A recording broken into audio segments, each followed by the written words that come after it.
ಕೇರಳದಲ್ಲಿ ವಾಯುಭಾರ ಕುಸಿತದಿಂದಾಗಿ ನಿರಂತರವಾಗಿ ಸುರಿತಾ ಇರುವಂತಹ ಧಾರಾಕಾರ ಮಳೆಯಿಂದಾಗಿ ಜನಜೀವನ ಅಸ್ತವ್ಯಸ್ತವಾಗಿದೆ.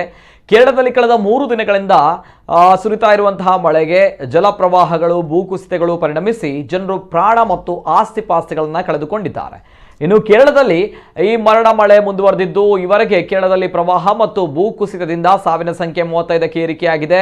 ಈ ನಡುವೆ ಪಂಪಾ ಮತ್ತು ಇತರದ ನದಿಗಳಲ್ಲಿ ನೀರಿನ ಮಟ್ಟ ಏರಿಕೆಯಿಂದಾಗಿ ಶಬರಿಮಲೆ ದೇವಸ್ಥಾನಕ್ಕೆ ಭಕ್ತರ ಪ್ರವೇಶಕ್ಕೆ ನಿರ್ಬಂಧ ಹೇರಲಾಗಿದೆ. ಶಬರಿಮಲೆಗೆ ಆಗಮಿಸಿದ ಭಕ್ತರನ್ನ ಕೇರಳದ ಅಧಿಕಾರಿಗಳು ವಾಪಸ್ ಕಳಿಸ್ತಾ ಇದ್ದಾರೆ. ಈ ನಡುವೆ ಕೇರಳ ರಾಜ್ಯದ ಕೊಟ್ಟಯಂನ ಮುಂಡಕಾಯಂನಲ್ಲಿ ನದಿ ಅಂಚಿನ ದೊಡ್ಡ ಮನೆಯೊಂದು ನೋಡ್ತಾ ಇದ್ದಂತೆಯೇ ಕುಸಿದು ನೀರಿನಲ್ಲಿ ಹರಿದು ಹೋಗಿದೆ. ಹೀಗೆ ಮನೆಯು ಭೂಮಿಯಿಂದ ಕಳಚಿಕೊಂಡು ನೀರು ಪಾಲಾಗುವ ವಿಡಿಯೋ ಜಾಲತಾಣದಲ್ಲಿ ವೈರಲ್ ಆಗ್ತಾ ಇದೆ. ಸದ್ಯ ಕೇರಳದಲ್ಲಿ ಮಳೆಯ ಆರ್ಭಟ ನಿಲ್ಲುವ ಯಾವುದೇ ಲಕ್ಷಣ ಕಂಡು ಬಂದಿಲ್ಲ. ಈಗಾಗಲೇ ಹವಾಮಾನ ಇಲಾಖೆ ಮತ್ತೆ ಮಳೆಯ ಮುನ್ಸೂಚನೆ ನೀಡಿದ್ದು, ಕೇರಳದ ಅಣೆಕಟ್ಟುಗಳು ಅಪಾಯದ ಮಟ್ಟಕ್ಕೆ ತುಂಬಿರುವಂತಹ ಕಾರಣ ಮತ್ತೆ ಕೇರಳ ಪ್ರವಾಹಕ್ಕೆ ತುತ್ತಾಗುವ ಸಾಧ್ಯತೆ ಇದೆ ಎಂದು ಹೇಳಲಾಗ್ತಾ ಇದೆ.